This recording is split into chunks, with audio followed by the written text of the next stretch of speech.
Find other great podcasts like this one at podmoth.network.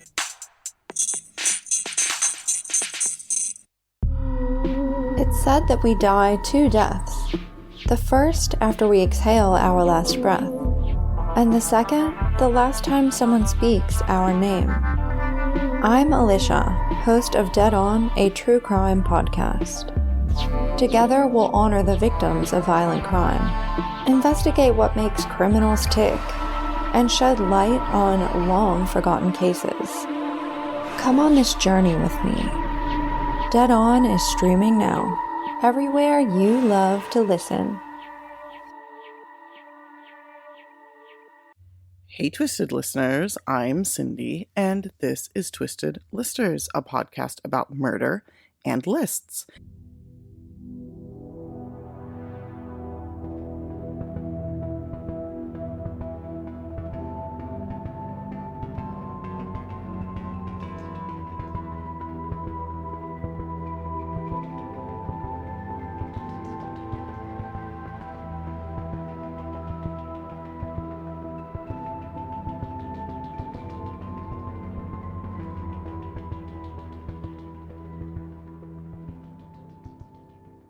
And once again, I am solo because my friends and I can't get our shit together.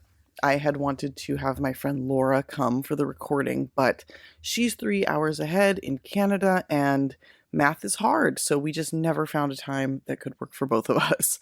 So I'm just going to be doing this solo. I've got a really great case today, but before we get into that, we are brought to you by the Podmoth Podcasting Network. Check out the other shows. You just heard an ad for one of them. And I also wanted to do a quick shout out to all my other indie pods that I love. There's The Right Shoe with Debbie Q. There is Murder at Bedtime with Lyndon. He's doing a lot on YouTube now. That's pretty fun. There's Murderific with Bernadette. She's the shit. She's like my podcasting idol. I love her. And there's also Bloody Podcast. They are a little indie podcast out of Los Angeles, much like us. And we actually have mutual friends because LA, for as big a city as it is actually pretty tiny. So they do a lot. They do like women. Basically, it's just always like female murderers, which is really fun. So check them out. And also, if you'd like to join us on Patreon, it's patreon.com/twistedlisters. If you'd like to join us on TikTok, it's just @twistedlisters. If you want to join us on Instagram, we're over 1,000 followers now. Yay! You can do that at Twisted Listers PCast. Our website is twistedlisterspod.com, and you can email us at twistedlisterspod@gmail.com with case suggestions, feedback, anything you want to send us. Also, thanks everybody for the feedback on the recording quality. Diva and I, when we record on Zoom, so we're kind of at the mercy of that program for how good we're going to sound. But this week, since I've been alone, I've just been recording it on my own recording software, so I think we're going to try to find a way for us to do that even when we are not together. Just maybe record it on our own and then I'll splice it together, because I think the difference in quality of sound is like pretty noticeable and it makes us sound pretty profesh. So anyway, all right, I am going to do today the murder of Cassie Jo Stoddart, otherwise known as the Scream murder. Now, this is known as the Scream murder because it was inspired, I would say, by the movie Scream. And for those of you younger than me, hopefully you've still seen Scream. It's absolutely like a classic horror film. I was 13 when it came out, so I was like just the right age to enjoy it.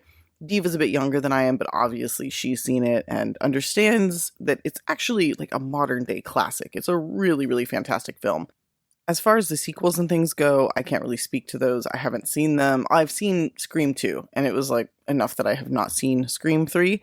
But this case takes place in 2006 in Pocatello, Idaho, and I think it's after Scream 3 came out, but before Scream 4. At this point, I think we're at like Scream 15. I don't know. Anyway, but Scream was a fucking amazing movie. It's Drew Barrymore in like one of her best roles in the beginning, and then it just kind of breaks into this like teen horror thing. It's just amazing, and it's kind of like making fun of the type of people who are like obsessed with horror movies and want to like be those people. So the irony of that when you're listening to this case, like just keep that in mind. And if you haven't seen Scream, definitely check it out. If you have seen Scream, some of the references I make later will make sense. If not, again, watch it and then you'll know. So like I said, this takes place in 2006 in Pocatello, Idaho. It's a small town. Idaho's kind of just like a small town kind of place. There's not a lot of large cities there. It's pretty Mormon or religious in other ways. It tends to be very white. I used to live in Oregon, and all the like super crazy conservative people were like leaving Oregon for Idaho because they couldn't stand how like progressive Oregon is, which, trust me, coming from California and going to Oregon, that's not actually a thing. But, basically, if we're not like in the South in the 50s, it's too progressive. So a lot of these people were going to Idaho. So that's just kind of an idea in my mind of at least my experience with Idaho. In any case, so Cassie was a junior at Pocatello High School in 2006. She was 16 years old. She was a pretty normal teen. Actually, everywhere says that. And then when I read about her, I'm like, she's not normal. Also, I hate when they say that. It's like, oh, she was normal. It's like, no, this is like a person. And we don't, like, just saying she was a normal teen, like, it glosses over who she was, which I think is shitty. She was a straight A student. She was into sports. She was super into art and music. She didn't like drink or use drugs, which for a 16-year-old, like, that's notable in my opinion. Like, that a lot of kids are at least like experimenting, and I'm not putting a value on that. It's not like she's better than other kids. It's just something to note, and it's something it gives you an idea of the type of person that she was. And again, it's a little difficult to find specific things about her, but I do know that her brother, who was about 18 months younger than her, had a lot of really great things to say about her. He said that she was strong-headed, which I love, very, very smart, very kind, and that he looked up to her as a role model, which I think is a really awesome thing to hear and a sweet thing for someone to say about a sibling, especially when you're so close in age. So she and her siblings, she had a brother and an older sister, and I think her older sister may have been out of the home at this time, but I'm not sure. But for a while, they had been raised by their grandparents, who also live in Pocatello. Like I said, Pocatello was really small, very religious. It does have a drug element to it, which Idaho definitely has. Again, small towns, lots of white people, it's just a thing. So anyway, at this point, Cassie was back living with her mother. She had a boyfriend named Matt Beckham. She'd been dating him for about 5 months, which, when you're 16, like, that's a long time. Like, that's starting to feel serious. She had a decent amount of friends. Matt had a decent amount of friends. In that way, they were pretty typical. So just, standard kids. So just after starting her junior year, like just in September, in fact, Cassie was asked by her aunt and uncle, Allison and Frank Contreras, to house sit for them over the weekend while they were out of town. Her aunt and uncle had 3 cats and 2 dogs, and they lived in a really nice big house in a kind of like a rich area. So they wanted somebody to stay with the animals and also just keep an eye on the house. So Cassie was obviously like super helpful, wanted to, do the right thing, help her aunt and uncle out. But I'm pretty sure as a 16-year-old girl, she was also like pretty stoked to have a house to herself for an entire weekend. She'd even asked if Matt, her boyfriend, could come over and watch movies. And they're like, yeah, no problem. That's totally fine with us. And so on September 22nd, Cassie went to their house in the Whispering Cliffs area, which is a creepy ass name. And she house sat.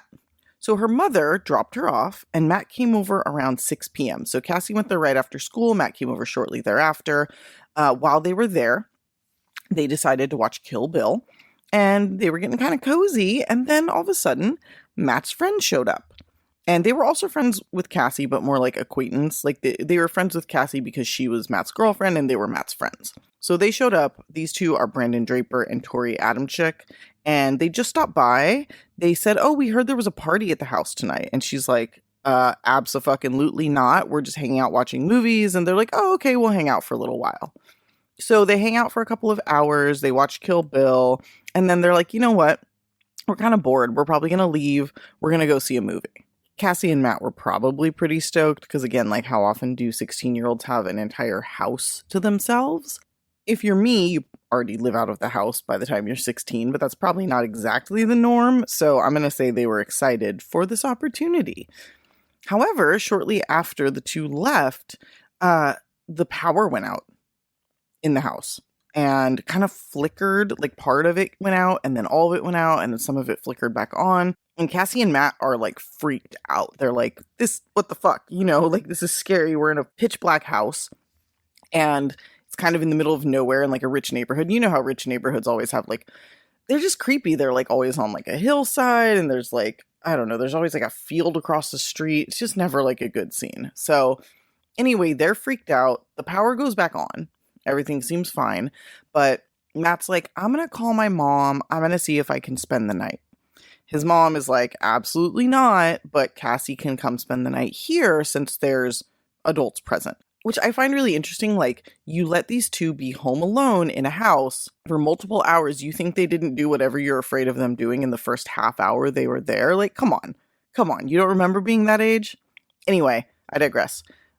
They invite her to go spend the night at their house, and she's like, no, I told my aunt and uncle that I would stay. Like, I'm supposed to be here for the dogs and the cats and just to watch the house, so I'm just gonna stay.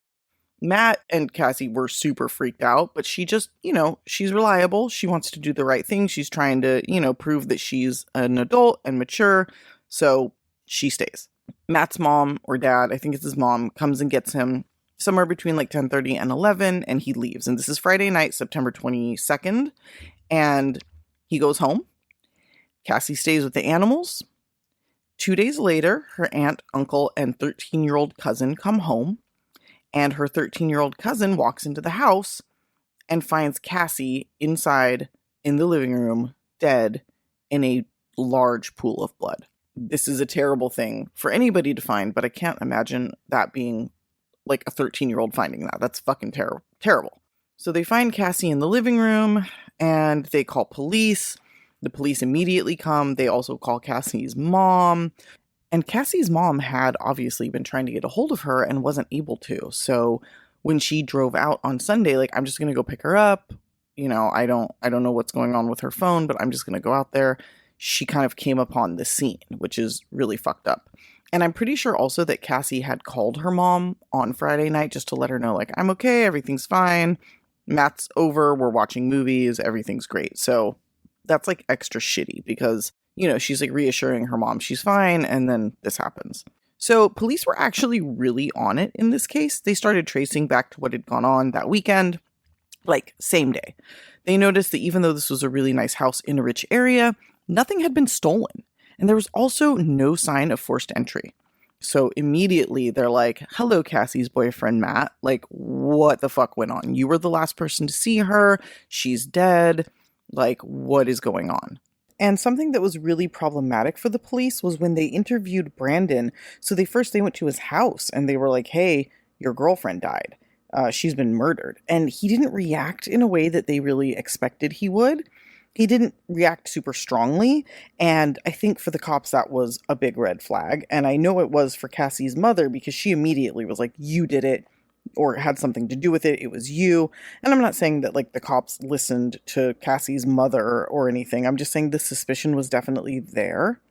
So they bring Matt in and they question him. He's super cooperative. I think the first time they talked to him, he's like at his house, but the cops are still pretty suspicious. They ask him what happened, and he basically tells them the story you all just heard. He came over, they watched a movie, he left before 11, and then he was home with his parents. The police ask him, will you take a polygraph? And he's like, yeah, absolutely. He takes it and he totally passes. And we all know polygraphs are not like super reliable, but it's worth mentioning. He also, had his parents as an alibi. The cops still aren't sure, so they check his phone records, and those show that he tried to call Cassie a number of times on Saturday, which was the day after the murder. I don't know that they used GPS to show where he was when he was making those calls, but again, he had an alibi, and everything he was saying kind of seemed to be true from what they could tell. So they're like, why didn't you tell anybody when you couldn't get a hold of Cassie? And it's like, they're 16. Like, they probably have very separate lives. I know that we've all heard the like Jasmine Richardson story, and there's definitely like, Romeo and Juliet relationships, but at 16, there's quite a few relationships that aren't that serious. And I kind of think that's where these guys were. Like, maybe they didn't talk every day. Maybe it wasn't a big deal, Also, you're probably not thinking that your girlfriend got murdered. You're thinking maybe she went out, So they keep pushing him. And finally, he's like, oh, the power went out. That was super scary. Like, we don't know why that happened. And the cops are like, well, there's no, power outages in the area. So that's pretty scary. And then he's also like, oh, our friends Brandon and Tori came over, but they only stayed for like an hour or so. They left. They went to a movie. I don't know if that will help, but just, so they were there. And the cops are like, yeah, we need to interview these kids right away because they saw her the night she died as well. Maybe they know something. So they go and they talk to Brandon and they talk to Tori. I think at first they just go to their houses, like just to kind of check in, see what's going on. And they basically say the same thing that Matt did. They came over, they were all watching Kill Bill, they got bored, and they decided to go to a movie. So cops are like, okay, cool. Well, can you tell us about the movie? And Brandon's like, I don't really remember. Like, I don't remember anything about the movie. And they're like, well, what movie did you see? And at first he has a hard time telling them. I forget what movie he said. I think he said Pulse. I never saw that movie. I don't even know what it is. But they're like, okay, well, what's it about? And he's like, I don't really know. But then I guess before the interview concluded, I think at this point he was at the station, he wrote out like a synopsis of the movie to like prove he had seen it. And Tori kind of the same thing. They're like, well, what movie did you guys see? And Tori's like, I don't know. And Tori is much more cagey with the cops. Like he's not nearly as talkative as Brandon, but basically like neither one of them can say where they were or what they were doing. So the cops then reach out to the movie theater, and there's a girl who goes to school with them. She went to the high school with them, and she's like, they definitely were not here that night. I would have seen them. And again, like this is a very small town, so it's not like she would have like missed them. So the cops are like, okay, what's going on, guys? And they're like, okay, we weren't at the movies. We were out burglarizing cars, and we didn't, want to get caught. We didn't want to get in trouble. So, we didn't tell Matt what was going on. We just wanted to go cause trouble. And the cops are like, well, that's a fair reason to lie. But they still are just like, this is too convenient. This girl got murdered this night. These guys don't really have an alibi. Let's keep pushing it. So at this point, Tori basically stops talking. But Brandon doesn't really share in this caginess. He seems actually really willing to speak with the police. They both have their parents come in during the interviews. But Tori is much more tight-lipped, whereas Brandon is just like kind of weirdly open. Finally, just like they did with Matt, the cops ask both guys, come down, do a polygraph, and they both agree. Like, yeah, sure. Tori's like, no problem. Brandon's like, sure, I'll come do it, whatever. The next day, the day of the polygraph, before the test, Brandon starts to act super upset. And he's like fidgety, he's with his parents, and his parents are obviously very concerned, and he seems really upset. Prior to this, the police did actually search Brandon Draper's home. And they didn't really find much. They did find like a sheath, like a knife cover, but no knife. And Brandon's like, oh, that belongs to my friend. He just left it over here. He was like showing it off, whatever. So he's playing it cool. Now he's at the police station and suddenly he's like not playing it cool. So his parents are with him. He doesn't have a lawyer. And so the cops are like, okay, what did you want to tell us? And Brandon tells the police a story about the night of Cassie's murder. He said that he and Tori had gone over expecting there to be a party, but they were super disappointed when there wasn't anything going on. While they were watching the movie Kill Bill, one of them was like, oh, I have to go to the bathroom. And instead they went down into the basement and unlocked the basement door. Then they left, but they didn't actually go anywhere. So they're like, oh, we're going to go to the movies. But instead, they just kind of go to the car, they change, they put on like black clothing, they have these stupid masks, and they put them on, and then they go into the house from the basement and they shut off the power. Brandon said, this was just a prank. We were trying to scare Cassie and Matt. It was just being stupid. And then Matt left. And he said, we're still in the house when Matt left. And so we did the power thing again. We're just messing with Cassie. Like, I think it's all fun and games. So then we're like, oh, we're really going to scare her. So they put their masks on and they stomp up the stairs and they open the door. And then when they get up there to where Cassie is alone in the dark because the power is out, Brandon said that Tori just lost control and attacked Cassie out of nowhere. And now apparently they'd both brought knives with them as part of the prank, which sounds super legit. Like, I know if I'm going to pull a funny prank on my friend, I'm going to bring a fucking knife. With the black clothing and the masks, the whole thing is stupid. But basically, at this point, Brandon's crying. And I'm sorry, if I can just be honest and like editorialize a little bit here, which I realize I do more if Diva's present, but Brandon's full of shit. He's acting. It's like you can see this shit on YouTube and it's so clear that he is like playing some weird fucking role. But while he's acting this out, he's like, I had no idea Tori was going to do this, It's this whole thing. Like, he thinks that he's, like, in a movie. So Tori, when confronted, acts much less in that way. He's much less of an idiot in that regard. He basically tells the cops to get fucked and is like, can I have my lawyer? So right at that point, they have to stop the interview because he's requested counsel. So Brandon, who still just wants to talk, because I think this is just like he's living out some weird fantasy, he also agrees to then take the police to the location of the knives and the masks. And he takes them to an area near Black Rock Canyon, which is kind of near this area in Idaho. And there's a bunch of burned items in a shallow pit. Among these items were 2 knives, later found to be the 2 murder weapons, as well as 2 masks, various gloves, like a length of cord, a half-burned letter, and other items kind of related to this attack. Their clothing, there were a bunch of different gloves, which is kind of weird.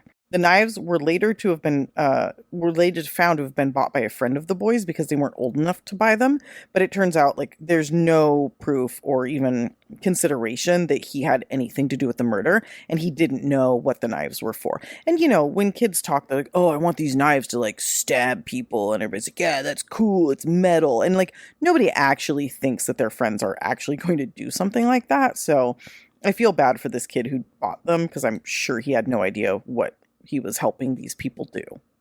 Police then collect all of the items in the pit and they arrest both boys. They still don't really believe Brandon's story, and with good reason. Like I said, if you watch this, it's clearly some bullshit. He thinks he's like in some teen soap opera or possibly the movie Scream. So first, the medical examiner, after, taking a look at Cassie, finds that she's been stabbed 30 times with 2 different knives. Of these stab wounds, 12 themselves were potentially fatal. 11 of these potentially fatal stab wounds came from one serrated knife, but the other final fatal or potentially fatal stab came from a smooth knife. So that means that more than one person stabbed her that night, and that both people who stabbed her were potentially the people who caused the fatal blow. So either one could have been the murderer in, if there was one stab that did it, either one of them could have been the one to deliver that.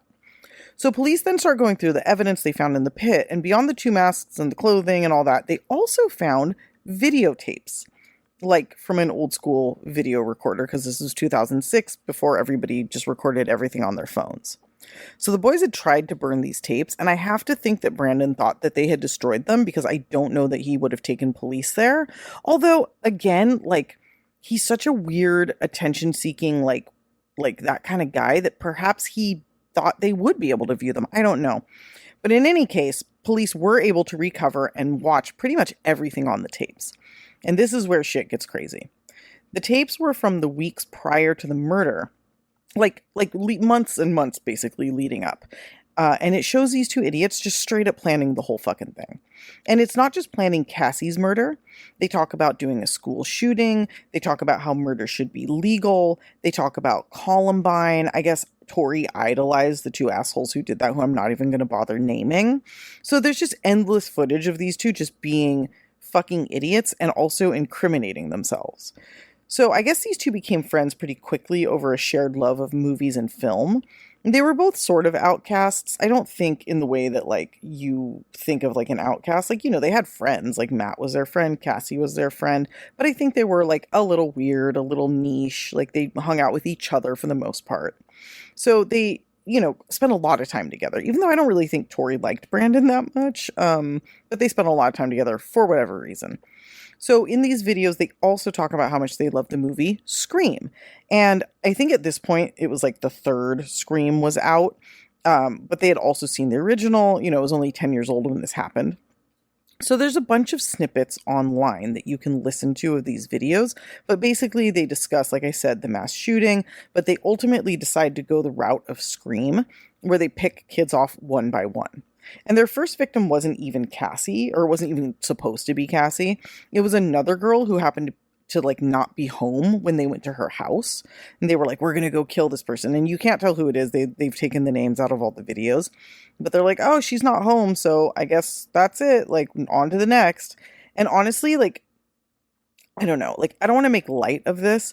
But the way that these 2 behave in these videos, if you guys have seen the original Scream, they remind me of Stu. So Matthew Lillard's character, after he gets stabbed. That is them throughout the whole thing. Like that version of Stu, where they're just completely stupid, ridiculous, worthless, horrible idiots. Like that's who these guys are. And so much of what they said and did, beyond being like fully evil, is also just like completely fucking embarrassing. So they talk about like, oh, we're going to be more famous than all other serial killers. But then they like can't name them. And they're like, oh, Ted Bundy is an amateur compared to us. Like we're going to be more like Ed Gein. And like Ed Gein was a super like mama's boy weirdo shut-in who mostly just dug up dead women and made like clothing and home goods. But like, go off, guys. You want to be that cool, huh? Anyway, sorry. The whole thing is just so dumb. So they also like talk to the FBI in the tape saying like, you're too late. I'll actually like read some of this, but it's so fucking cringy and it's just so stupid. And it's also weird because it's like, why'd you burn the tapes? Because you want the FBI to find them, right? Like so dumb. Anyway. So at a certain point, the focus does turn to Cassie and they start talking about how they're going to go to her house and she's going to have all these friends over and they're just going to kill them one by one. And they're like arguing about whether they're going to kill them all at once or kill them one by one. It's really stupid. And then I guess they had actually gone to her house September 21st, but either her parents were there or she hadn't yet started house sitting or something, but they got called off. So then the next night they're again talking about like, oh, we're going to kill Cassie. And if Matt's there, we're going to kill him too if he tries to save her. And so these are their friends, and it's just fucking crazy. So they know that she's going to be house sitting. They're like, this is our chance. Friday night, we're going to do it. And on the day she's murdered, they even record her at school. And they're like, hey, Cassie, and like recording her, like getting into her locker. And it's just insane that they're doing this knowing fully what they intend to do later. Like these guys are fucking monsters. So again, like I said, that night, the night of the murder, they went to Cassie's aunt's house where she's house sitting. And it turns out the reason they thought there was going to be a party is because they had invited people over. But nobody showed up because they're fucking losers, which is great. But I think what they were trying to do, and I heard another podcast, I forget who mentioned this like ages ago, and I was like, oh, it's so true. They were trying to create the house party at the final scene of Scream. Which is funny because the two bad guys in that scene both get like, I think they both die. It's been a while. They either both die or like get arrested or both. So it's really weird that that's what they're trying to do when they're trying to be the bad guys. It's fucking stupid. But anyway, everything they're doing is for show. It's for people to see them. They want to be in the spotlight, and like I said, they're both acting like they're being watched by an audience, which is like super pathetic and embarrassing and also very, very strange. So anyway, they get into an argument about whether they're bad or evil, and Brandon just loves to fucking talk and he's just spouting off and the whole thing's stupid.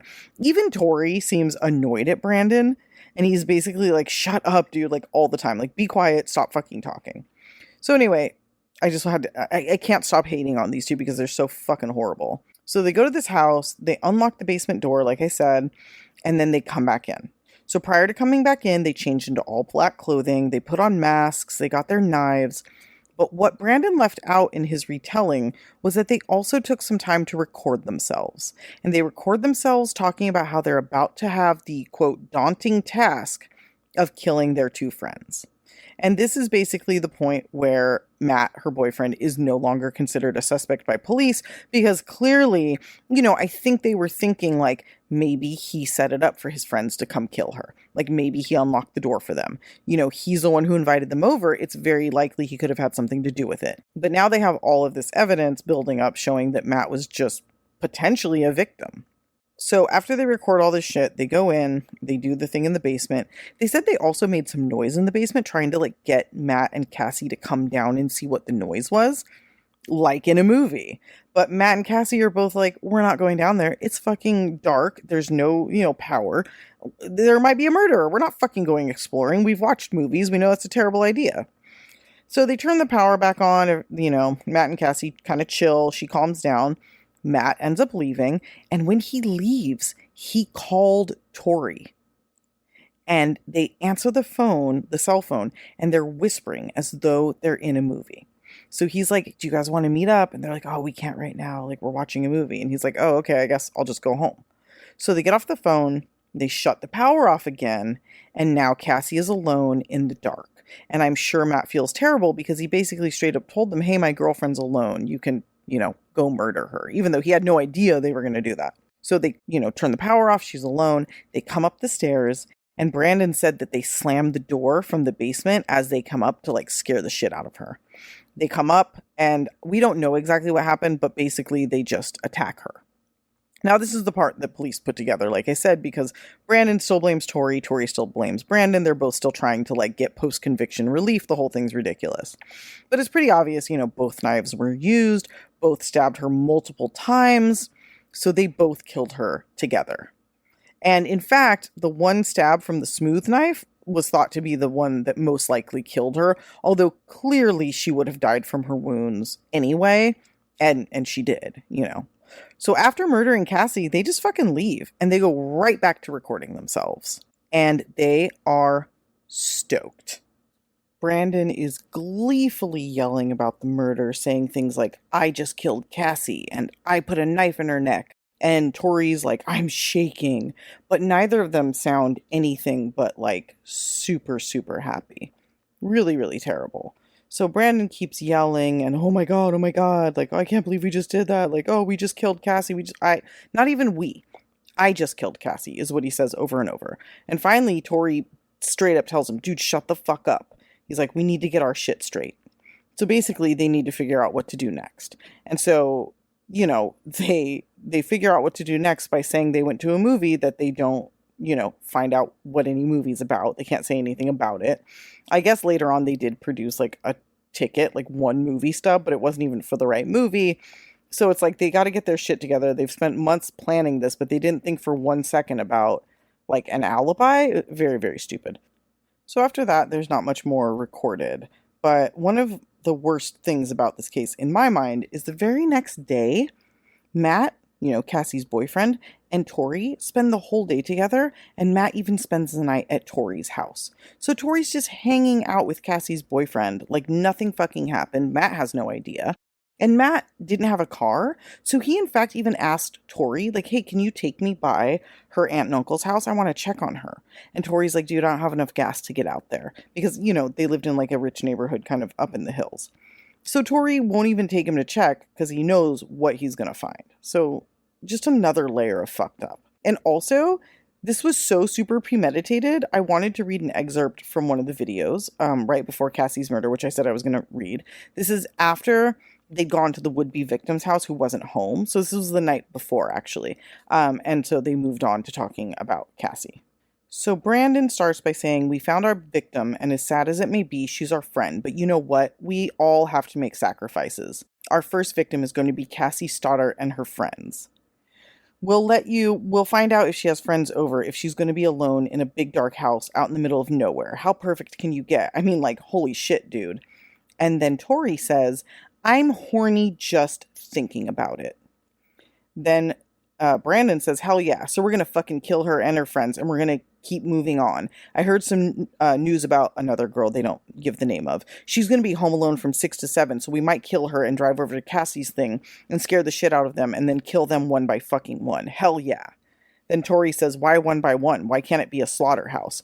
Draper said 2 by 2 and 3 by 3 because we got to keep it classy.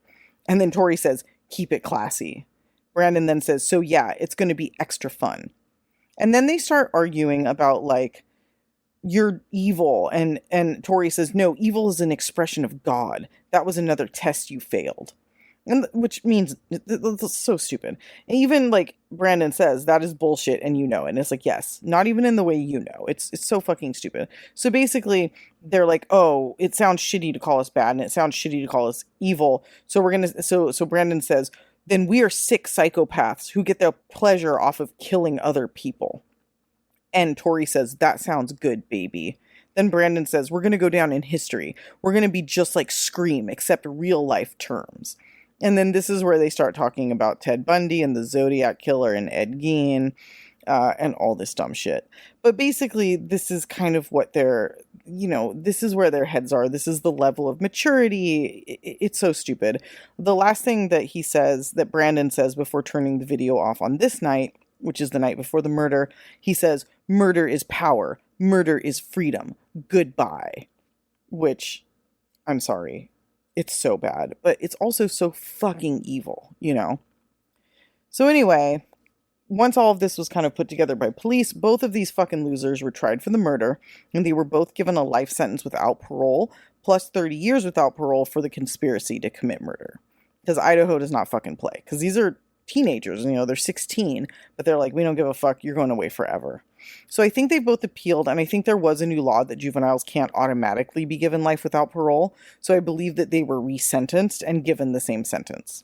Tori has tried to get post-conviction relief based on the fact that Brandon is the one on video saying he killed Cassie, and there's no fingerprints on the knives. Like, whatever they did when they burned them or wiped them down or whatever, like, they can't actually prove that Tori did it, but you also kind of can. He was obviously there. She was murdered. You know, he did it. And it's obvious, you know, the videos, he was a big part of the plan. I do want to talk a little bit more about Brandon, because I think a lot of people kind of, when you dive into this case, you start to see Tori as like the silent, like the brains behind the operation. But I think Brandon doesn't get enough credit for like the evil piece of shit that he is, because he's definitely the one granting interviews from prison now, like crying on video and apologizing, but you can tell that it's just hollow. There's nothing authentic about what he's saying. He does not care. He just wants the attention. Everything that he's doing is so insincere, and it's so clearly just him wanting the interview, wanting to be on TV, wanting people to like listen to him. There's just no emotion. And I think for him, so this has been really great because he's so self-obsessed that any chance to get attention he'll take, you know. And before he was sentenced, the judge was like, I am sure, given the chance, you would murder again. Because there's something very, very clearly off in both of them. But I feel like Brandon is like far more broken. And if you just watch the interviews, like, I really, like, everybody's like, oh, Tori was mad at him. Tori was the smart one. Brandon was just annoying. And it's like, yeah, Brandon was annoying, but he's also really, really fucked up. So they were sentenced in 2007. They're both still in prison. They're 7 years younger than me, so they're only in their early 30s. They've got a long way to go. They're going to be in prison for a very long time. Very unfortunately, Cassie's mom died in 2012, but at least she was able to see them behind bars before she died. And the last thing that I want to mention is that I don't think there were any warning signs. You know, it's unclear if they ever talked about murder to other students, but if they did, like, nobody came forward. I know that they were really into like movies and people knew that, but I don't really think that they had, you know, obviously if Matt's inviting them over to his girlfriend's house, he has no idea that they have any of these tendencies whatsoever, which is super fucking creepy. And it's also just like super pathetic to me that they're like idolizing the Columbine shooters, but the reason that they're idolizing them is because they saw them as these like goth outcast weirdos, and like they weren't that. Like later reports, and we talked about this on the podcast when Diva covered it, like they were like pretty popular. Like they played sports, they had good grades, they were like really normal kids. So I think it's really pathetic that these guys are idolizing just basically fiction, just fake representations of loser outcasts. And that's who these guys aspire to be. And it's like, you kind of already are that. Like, you didn't need to murder this lovely young woman with so much potential to like solidify your place as like a complete piece of shit. But it's just really sad to me. And it's terrifying that like there were basically no signs. Like nobody knew that they had this in them, that they were thinking about this, and they were planning this for months. So I guess my closing point here is trust no one, because what the fuck? So anyway, that's my story for this week. I'm sorry we're a day late. We were trying to get some guest hosts on here. That was my big grandiose plan, but it fell through due to my grandiose poor planning. So, but anyway, if you haven't seen the actual movie Scream, like the original one, I highly recommend it. It's a really good movie. It's got a great cast. There's Neve Campbell, David Arquette, Rose McGowan and her nipples both make an appearance, and most of the film. And if you have seen it, you know what I'm talking about. If you haven't, like I said, watch it and you'll know. Courtney Cox is in it as well. I mean, it's a classic. It's a great movie. Definitely watch it, but definitely don't emulate any of the people in it, like these fucking idiots. And if you'd like to be really depressed, pissed off, but also kind of have to laugh, you can look up the videos of these two on YouTube just being complete fucking pathetic losers, and very unfortunately succeeding in their horrible plan to murder someone. But yeah, like I said, don't be like these people. And definitely until next time, which will be with Diva, but may be released a few days late, stay off our lists. Stay off. Bye.